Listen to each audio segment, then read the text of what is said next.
Hey everybody, I think you know who I am. I mean, you're here, so anyway, I'm going to give you a small reading update, and then I've got, well, you already know what you're getting ready to watch from the title, but I've got a special that I'm going to talk about. I'm kind of being cagey because the doctor who is filming this doesn't know what I'm about to talk about. This is a surprise. But the reading update. I finished Little Women. Little Women is broken up into two different parts, and I felt that the second part was much better than the first. Less preachy, much more realistic. The characters were more flawed. It's much more real. I also just finished The Tenant of Wildfell Hall by Anne Bronte. Extremely predictable romance story. Anne probably shouldn't have been allowed to publish books. I'm currently still reading Don Quixote. I'm getting through it. Near the end, probably less than 150 pages left. So I'm pretty happy about that, or close to. And I just started And in the End, The Last Days of the Beatles by Ken McNabb. I've only read, this is 1969, the year they broke up. And I just finished January of 1969, which the end of January that year was the rooftop concert. So that's where I'm at with that.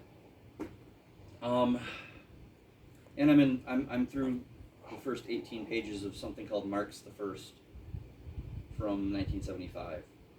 So far, what I've seen is a Pope that thinks he has a sense of humor. So, I don't know, we'll see. Now, let's get to our special. I'm going to let you know what brought this on. Tonight, during dinner, the doctor says, yeah, let's finish it. Let's watch it while we eat. So we watched the final 2 episodes of Young Sheldon. No spoilers for people who are still watching it or who are going to watch it. Needless to say that it was an emotional ride. But while I was watching that, Mickey? cat's on the table. Mickey! Hey, get off the table. Get off the table. Come on. Come on, that's... Go ahead, just take care of it. Okay. They understand we're pet owners. Get down. I mean, I don't know why the cats have to climb on the table. He was fine sitting here, but, oh, you're recording? Let me go get on a table. Okay. Anyway, so I started thinking, okay, well, this was a great way, kind of, to end a TV show, because it's the actual series finale, not just the season finale. And it got me thinking about what my favorite TV shows were. So what I came up with was my top 19 personal favorite TV shows of all time, and they are in order. So number 19 will be my 19th favorite. Why 19? I'm a Stephen King fan, and if you have to ask, then you're not. I'm just going to take these off because these are for long distance. I can't read with them. So, let's go. Number 19. Leave It to Beaver. Well, maybe I can, because I want to see the Dot's reactions to this. Yeah, I can read that. Just got to get it set right. Leave It to Beaver is number 19. You can come on out. AJ's on her way out. She's not going to be on camera though. Yeah, this might take a while, but you can have a seat if you want. You can listen. Did you hear what the video is? Yeah. And did you hear the first one? Yeah. Number 19 is Leave It to Beaver. It's just a show that I grew up with. Not that I'm that old, but it was on syndication in the 80s. It wasn't Nick at Night, because that didn't come around till the 90s. But it was on something else in syndication for a few summers, and I watched it, and it was great. I watched that and Gilligan's Island, but I'm not going to hate on Gilligan's Island. It's just not one of my favorites. Or maybe it is. Maybe you'll hear it in the next 18. Although, if you really do know me, you should already know the answer to that question. Or you should already know that. I was a big Gilligan's Island fan for a long time. Right, but do you think Gilligan's Island is going to be higher on my list? No. Number 18, and yes, I will explain why this is so low to lovers of the recency bias. Number 18 is Stranger Things. Oh. And the reason it's so low is if it was just the first 3 seasons, this might be a top 10 show. I really do believe that, even with how just god-awful Will is. But season 4 was garbage. It's just my opinion. You can fight me on that in the comments. That's fine. Everybody's entitled to their opinion. I think it's garbage. And I'm really not looking forward to season 5, except for the fact that it'll be over and they won't be able to stink it up anymore, because I think the first 3 seasons are television gold. Or whatever. So, that's number 18. I'm not going to tell you a whole lot about each show, because, these are pretty popular. That if anybody wants to know more about a title, ask, and I'll be glad to fill you in. Number 17 is a Netflix original titled Narcos. It's the first season, which is actually all I've seen, but that's all I needed to see. Because I think it's like a anthology thing, maybe. Because the first season ends with Pablo Escobar. It's all about Pablo Escobar. Another cat just got on that table. Mickey started out on there immediately after I started talking. It's about the first season is about Pablo Escobar. So it was, but it's just spectacular. You will have to read a good portion of it because it's in Spanish, unless you know Spanish. But yeah, number 16, MASH. It's another one of those shows that was on syndication and I kind of grew up with. Again, I was a little too young to watch it live, except for maybe the last couple of seasons, but even then I think I was only 3 or 4. Maybe a little bit older, but that's not the type of show an 8-year-old normally likes. Number 15, and I've only seen the first 3 seasons of this show, but I heard it got really bad, so I'm only basing this on what I've seen. Number 15 is The Walking Dead. And I'm not going to talk too much about that because we started watching it again. So AJ and the daughter have only seen season 1. So we're going to leave that at that. Cried through half of it. Cried through half of it. Because we both cried through half of the show. The Walking Dead? Yeah.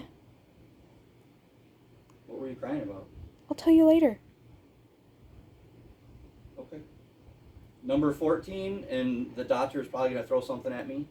She's going to feel that this is way too low for this. But this is my list. Parks and Recreation. Oh! Slander! It's really funny. It's almost. It feels like it probably is set in the universe of The Office and another show called Brooklyn Nine-Nine, which we have not watched. So it's got tons of fun characters. It's a good show. So, number 13, Deadwood. Western on HBO, so it gets pretty gritty and vulgar, but it's a good cowboy show. I haven't watched the movie that they came out with after season 3. And that's all there is. There's 3 seasons and then a movie. I guess I should have been telling you how many seasons there was of these things and whatnot, but that's whatever. Number 12, Rules of Engagement. This show would not even be on this list, even though it's really funny and it has really good characters and good plot lines and stuff, but it wouldn't even be on this list were it not for Patrick Warburton, who plays Jeff. I ever did a top 10 favorite TV characters, he would probably be on there for me. I love him. His voice, his delivery, he's great. And if you don't know the name, trust me, you know his voice. He's been in a zillion voiceovers. He does the thing at Disney, the one ride. Number 11 is a brand new one. Letterkenny. Yep. Pitter patter. Let's get at her. I'm not going to do many quotes from that show because it's pretty bad. But it's funny. Number 10 is a good classic, Married with Children. Now that is a show that I legitimately grew up with. Kelly Bundy was actually, I had a poster of Kelly Bundy, or Christina Applegate, on my wall for a really long time. Number nine is Doctor Who. Not the new ones, I haven't watched those. I was on the third Doctor, season 7, from a long time ago, the 60s and 70s.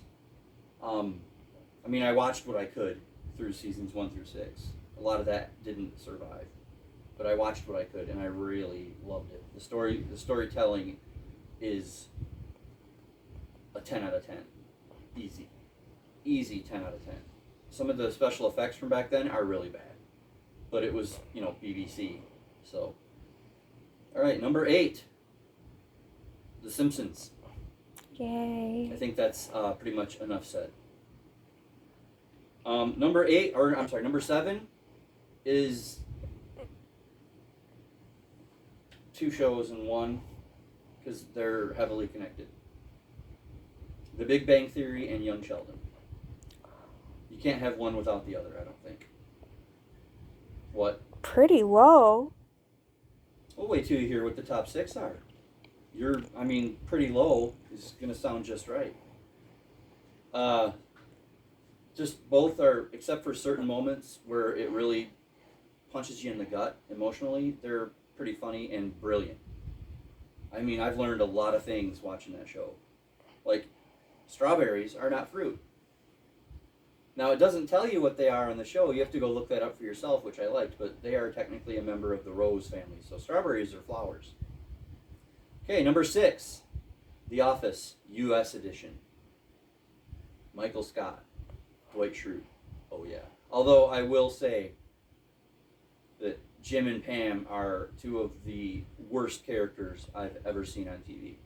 They are superior, narcissistic jerks who I would like to use as toilet paper. Okay, number 5. And this, some people watching might think that this is too low for this show. Breaking Bad. Talk about brilliant episodes and everything. Plus, my all-time most hated TV characters on this show. Skylar. I'd run her over with a rusty combine. I'm telling you. Number 4, Firefly.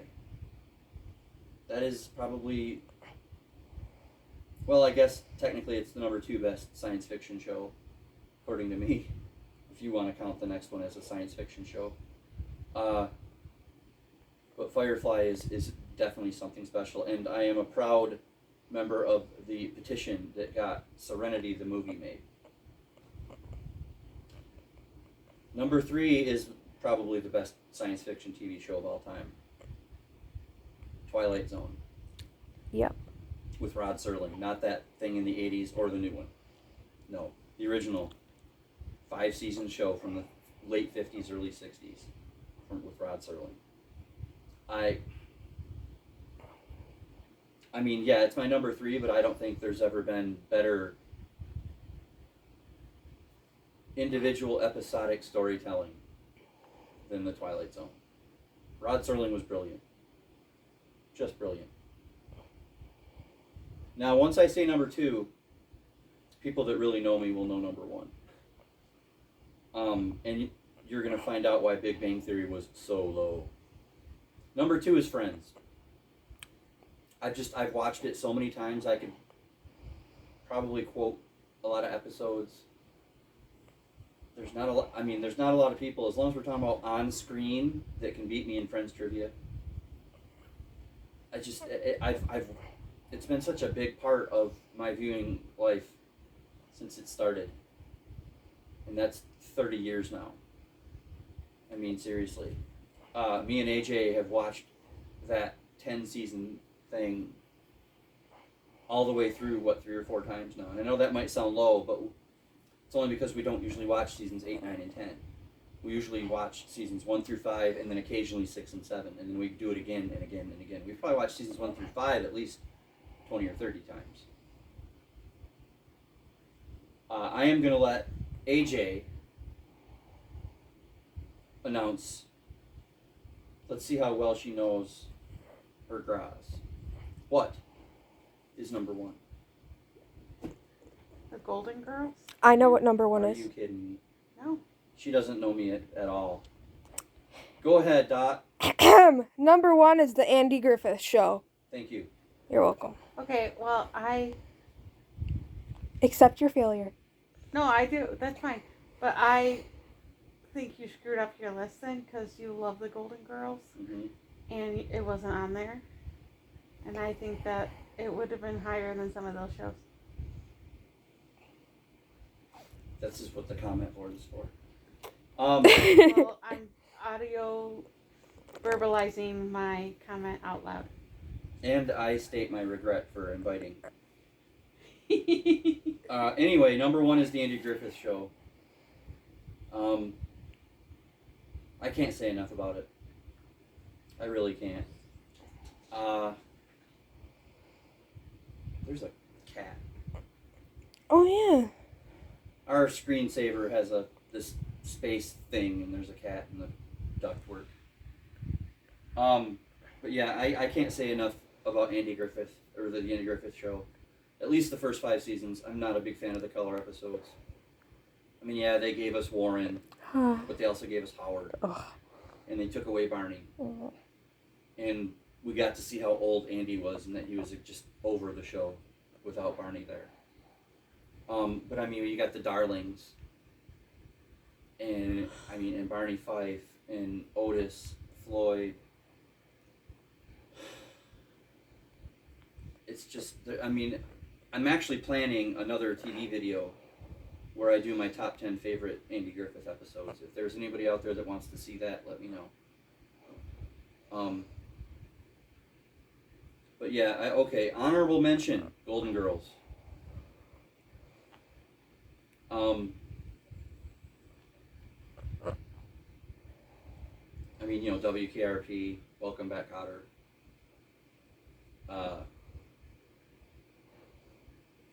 All in the Family. I mean, these are just, I don't dare invite you in again. By the way, the show or channel you were thinking of is called TV Land. No, I'm not. That's what Nick at Night was. It went Nick at Night and then TV Land. TV Land was not there in the 80s.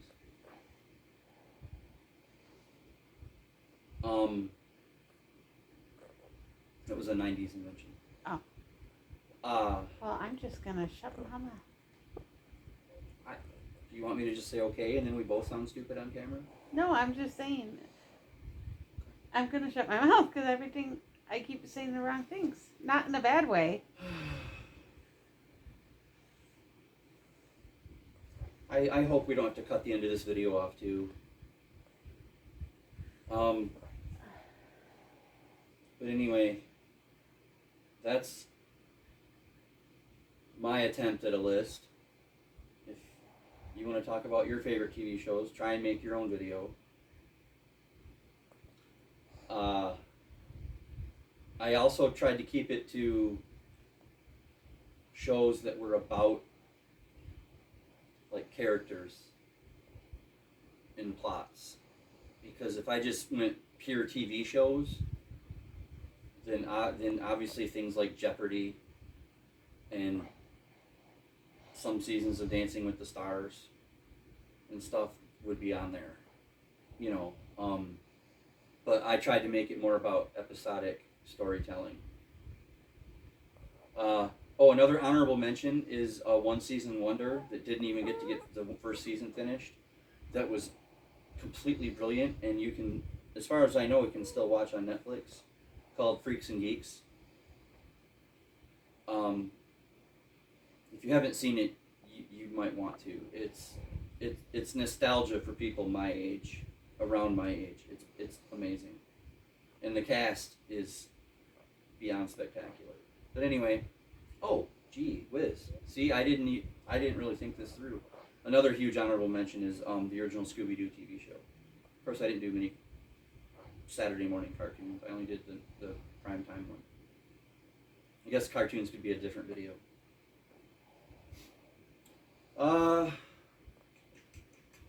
Anything else to say? AJ? They can't see you shaking your head. No. Dot? I like Family Ties. I didn't put that on there because I've never watched the whole run. Just like with Newhart. The last couple seasons really ruined that. And I have a much better memory of Night Court. So rewatching might lower those. So that's why I didn't put Family Ties on there. Because I know Andy is still to come, and Nick. Night Court was bad. Mm-hmm. And we recently tried to watch, if anybody remembers, we recently tried to watch an old show called Head of the Class. But we watched, 2 or 3 episodes? Mm-hmm. And then all that garbage of about Dan Schneider and the Disney kids came out. And we can't really look at him anymore. And that's the main reason why Glee isn't on this list, because I can't look at Puck. I just can't. Every time he's on screen, it makes me want to vomit. So, let me know what you thought of my list. Let me know if you enjoyed the family drama. That's what you get here, though. There's no editing.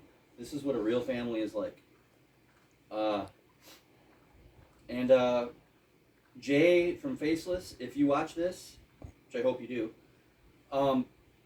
the videos where I copy your format are coming. I just haven't been able to, A, get out of bed early enough, or B, the weather has not cooperated for me to be walking around outside. So, I'm delicate, so I'm allergic to heavy weather. So, I will talk with you all later. Hope you enjoyed the list. Let's form a discussion in the comments, tell me what you think. And until next time, watch more.